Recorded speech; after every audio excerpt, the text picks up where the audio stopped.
receive.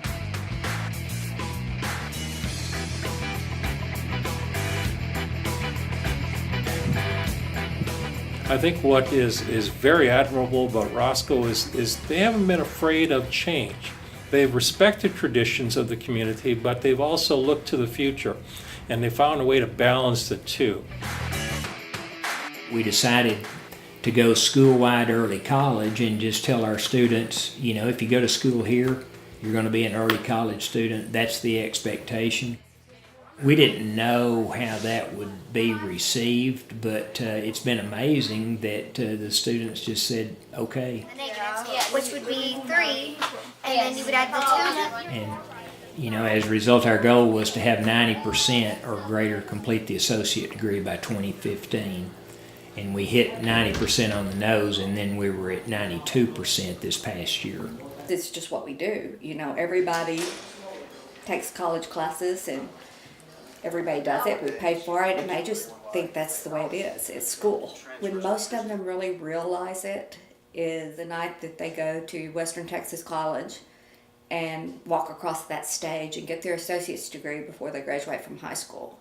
I've had students come to me and say, I get it now, you know, because the person sitting next to me was 26 years old and had kids, and is just now at the point where I am at my senior year in high school.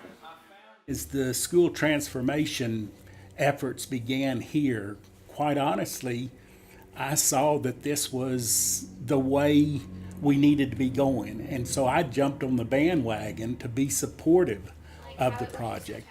So my major role is trying to help the students recognize that Texas A&M University or Angelo State University or Texas Tech University are possible.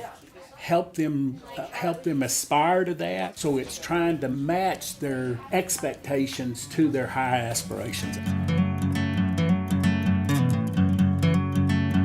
We basically have a IVF clinic just like they have with humans, but for animals. We need Roscoe and they need us.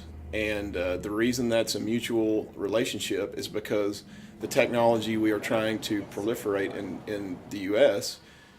requires skilled technicians, and they don't exist. Now, who's gonna lock the cow? Not only do they get to learn and experience the technology at a young age and come through it with a lot of knowledge, we have possible employees for the future. A 30,000 head dairy, which is a good-sized dairy, but there are a number of them, would typically aspirate 5% of their herd per month, which is 1,500 cows. And on average, they would be able to obtain 5 successful embryos per cow, which is 7,500 embryos. And the going price for embryos is $160 a cow. And so when you do the math on it, it's approximately $1.2 million a month in revenue on in vitro fertilization in one dairy. We're developing a pilot training program to use the drone to inspect windmill blades because we're the windmill capital of the world.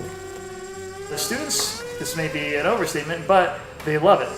They're focused in the class, they're very active, they're answering questions, they're coming up with ideas.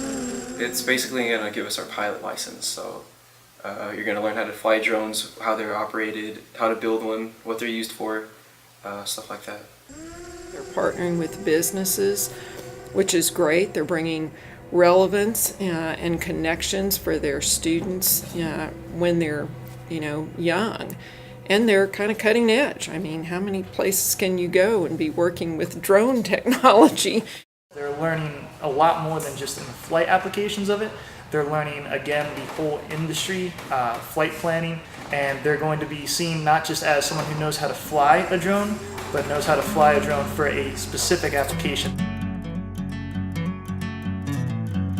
I'm in One Act Play and robotics.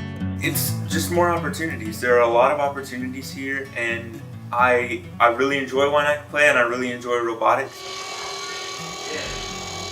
We've gone to several competitions with robotics throughout my entire high school career, and I know so much more that I would have had no idea of if I wasn't involved in robotics, about engineering, about design, about marketing.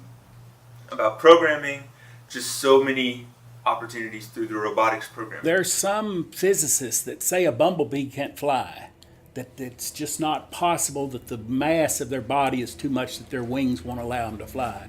No one's told the folks at Roscoe that the bumblebee can't fly. So they've just made it happen when people say that's not possible.